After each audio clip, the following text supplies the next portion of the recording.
बिना निमंत्रण में जा सकती है। मित्र के पास मित्र बिना निमंत्रण में जा सकता है। भगवान महादेव सती को बोले, देवी ये आप जो बोल रहे हैं ठीक बोल रहे हैं। पिता के पास में बेटी, मित्र के पास मित्र, गुरु के पास शिष्य, पति के पास स्त्री बिना निमंत्रण में जा सकते हैं। परंतु यदि वहां जाने के बाद में सम्मान हो, इज्जत हो, तभी जाना चाहिए। और यदि वहां जाने के बाद में असम्मान हो, बेइज्जती हो, तो वहां जाना नहीं चाहिए। आपके पिता जो यज्ञ कर रहे हैं सिर्फ मेरा बेइज्जत कराने के लिए कर रहे हैं। सच में दक्ष प्रजापति जो यज्ञ कर रहा था उसमें 33 करोड़ देवता थे। भगवान ब्रह्मा भी थे, विष्णु भी थे, अर्थदेव, कामदेव, सूर्यदेव, चंद्रदेव, वरुणदेव, अग्निदेव सब थे, सब ऋषि मुनि भी थे।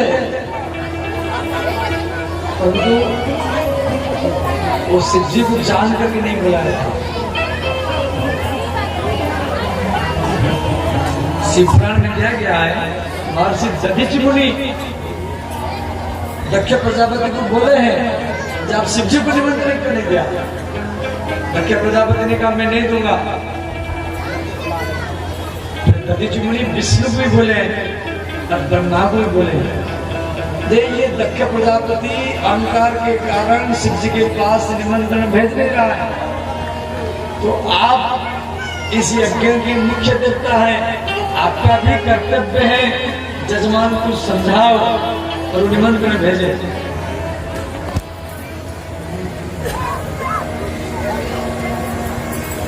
परंतु दक्ष प्रजापति नहीं माना। जिस यज्ञ में क्विंटाल को क्विंटाल घी जल रहा है, ट्रक को ट्रक लकड़ी जल रहा है, लाखों करोड़ों व्यक्ति डेली भोजन कर रहे हैं, परंतु यदि यज्ञ का उद्देश्य गलत है वो यज्ञ कभी सफल नहीं होगा। दक्ष प्रजापति का उद्देश्य गलत था, शिव जी का बेइज्जत करना।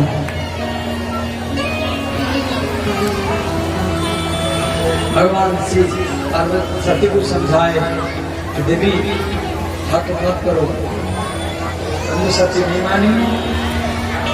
तो कभी बाहर के भीतर, कभी बाहर के भीतर, जब पिता का याद करती है तो निकल जाती है, जब महादेव का याद करती है फिर घर में आ जाती है, फिर पिता का याद करती है, फिर बहन आई होंगे, फिर जीजी जीजा सब मौसी मौसा सब आए होंगे, उनका दर्शन होगा, इसे याद करके फिर निकल जाती है। फिर महादेव मना कर रहे हैं, मेरे पति है, मेरे भगवान है, मैं कैसा प्रज्ञात करूं, फिर भीतर चले आ जाते हैं। सन से आत्मा विनश्यति, अंतिम में सच्ची नहीं मानी तो निकल पड़ी। महादेव नंदी को बोले, बेटा नंदी तेरे माँ अपनी पिया घर जा रहे हैं, मेरा बात नहीं माना। उसके कपड़ा है, उसके खिलौना है, कंगी है, शीशा है, उसकी गेंद है, इसे ले जाए।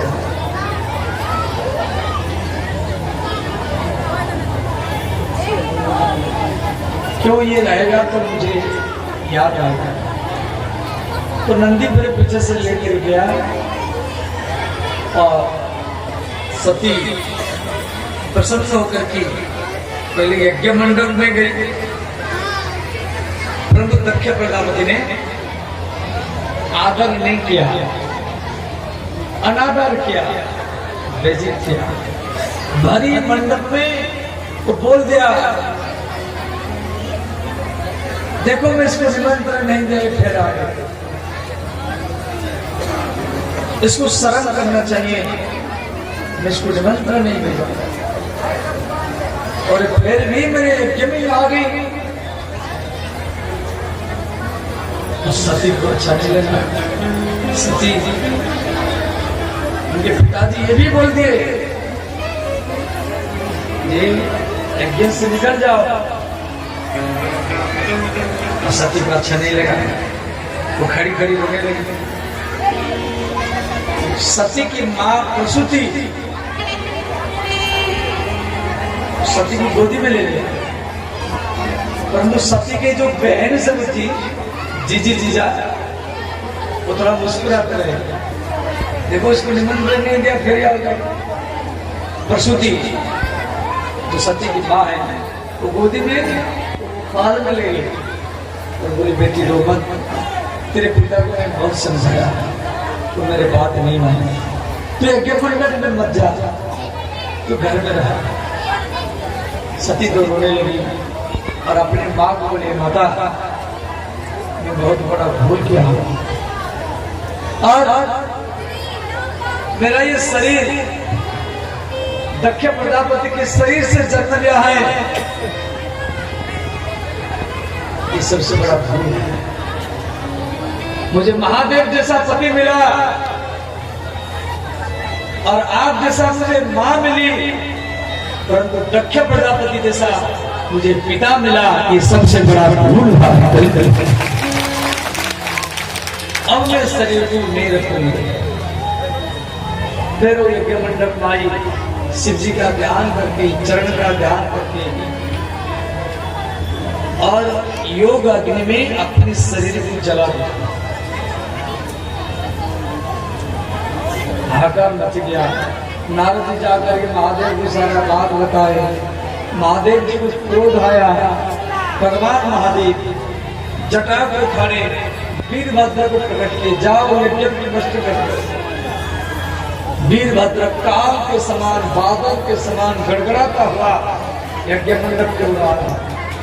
सब ऋषि मुनि घबरा गए, ये सती के अपमान का फल है। वीरभद्र ने क्या किया, यज्ञ मंडप को तोड़ दिया और दक्ष प्रजापति का मस्तक काट करके यज्ञ कुंड में सुहा कर दिया।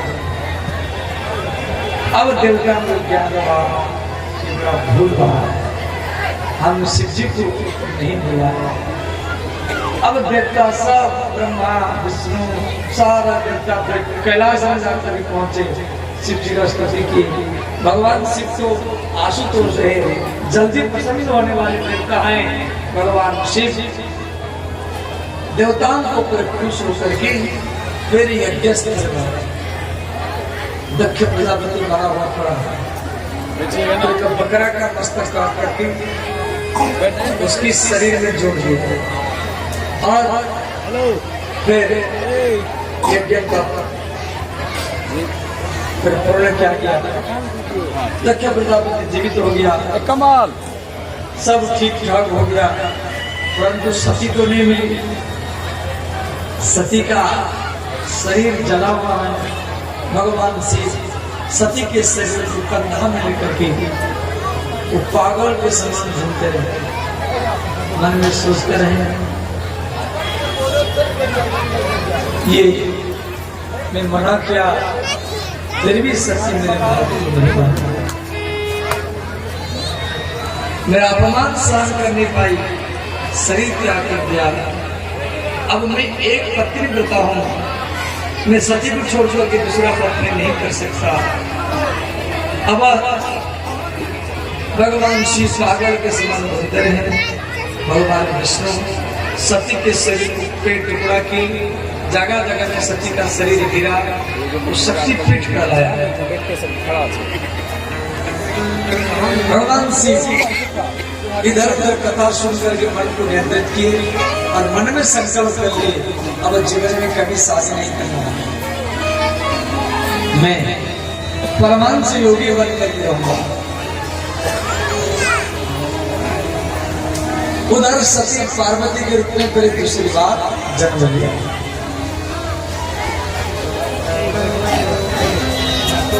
सती मरद हरिशन वर मागा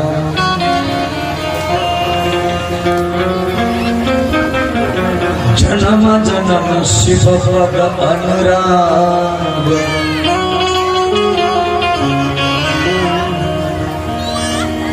और वही सती प्रिय श्रीमान हिमालय की पुत्री पार्वती के रूप में जन्म लिया। पार्वती की बेटी तो नाम पड़ा पार्वती। ब्रह्मचर्य का नाम ब्रह्मचर्य पालन किया तो नाम पड़ा ब्रह्मचर्य। तपस्या की तो नाम पड़ा तपस्या।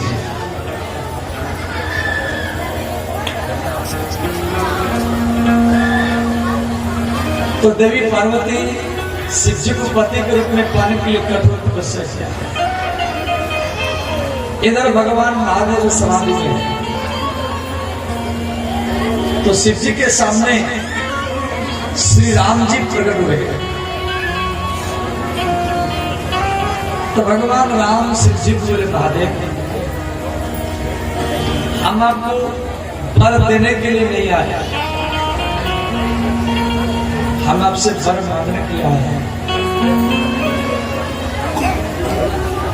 भगवान शिव राम जी को बोले बताइए क्या इच्छा है। तो भगवान राम महादेव को बोले महादेव आप पार्वती के साथ विवाह कर लीजिए, यही मेरा इच्छा है। भगवान शिव बोले वैकुंठनाथ मेरी पत्नी सती शरीर त्याग किया, उसके विवाह में पागल के समान घूमता रहा, तब से मैं संकल्प कर लिया जीवन में वो कभी विवाह नहीं करना, परमान से योगी बनकर के रहना। और आप मुझे विवाह करने के लिए कह रहे हैं। श्री राम जी बोले महादेव आपकी इच्छा नहीं है विवाह करने के लिए, मुझे मालूम है, परंतु मेरी इच्छा है आपका विवाह किया जाए। अब शिव जी मन में सोचे मेरा तो इच्छा नहीं है, परंतु मैं जिसका मंत्र जाप कर रहा हूँ, मैं जिसका समाधि में ध्यान करता हूँ, वो मुझे विवाह करने के लिए बार बार प्रेरित कर रहा है। अर्थात यदि मैं विवाह करूंगा तभी अब खुश होंगे, और इनको खुश करने के लिए यदि मैं विवाह करूंगा वो सबसे बड़ा भक्ति जाएगा। बाबा यहाँ बुकरा भगवान शिव की इच्छा नहीं था। ऐसे भी समाज में परिवार में भी ऐसे लड़के होते हैं जो विवाह करना नहीं चाहते हैं। लड़कियां भी होती है, लड़के भी होते हैं। जब भी माता पिता शादी का चर्चा करते हैं वो इधर उधर भाग जाते हैं, बार बार बोल देते नहीं नाम हम नहीं करेंगे, नहीं करेंगे। अंतिम में माता पिता समझाते हैं बेटा कि वंश आगे कैसे बढ़ेगा, तेरा इच्छा नहीं है, परंतु हमारी इच्छा को पूर्ति करने के लिए, वंश को बढ़ाने के लिए हमारी बात मानो। तो माता पिता को खुश करने के लिए तेरे वह लड़के या लड़कियां तेरे हाँ भागते हैं। तो उनमें शिव जी का अंश होता है, तो साधारण व्यक्ति नहीं होते हैं।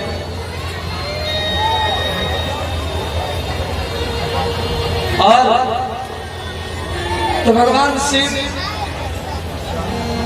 सप्तऋषियों को भेजे जाओ पार्वती को परीक्षा करता हूं। सप्तऋषि गए, पार्वती को बोले देवी जिस शिव जी को आप पति के रूप में चाहती हैं वो तो अमंगल वैसे भस्म लेपन करता है, भांग पीता है, स्मशान में रहता है, उससे तो अच्छा भगवान विष्णु सुंदर है। तो पार्वती ने कहा ये बात ठीक है, शिव जी से विष्णु भगवान सुंदर है, परंतु जिसका मन जिसे में लग गया वही उसको अच्छा लगता है।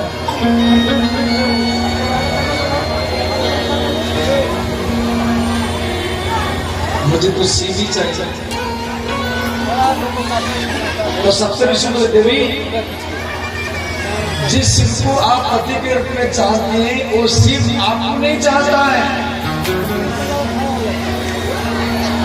तो पार्वती बोली जो सतवार कहे महेशु भगवान शिव आकर के 100 बार मना करे, एक बार दो बार नहीं 100 बार, मैं आपके साथ विवाह नहीं करूंगा, विवाह नहीं करूंगा, विवाह नहीं करूंगा, ये 100 बार भी मना करे तो भी मुझे शिव चाहिए, दूसरा कोई नहीं चाहिए।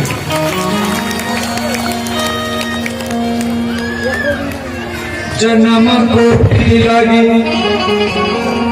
रगर हमारी, परम शंभु नत रहे हुकुमा।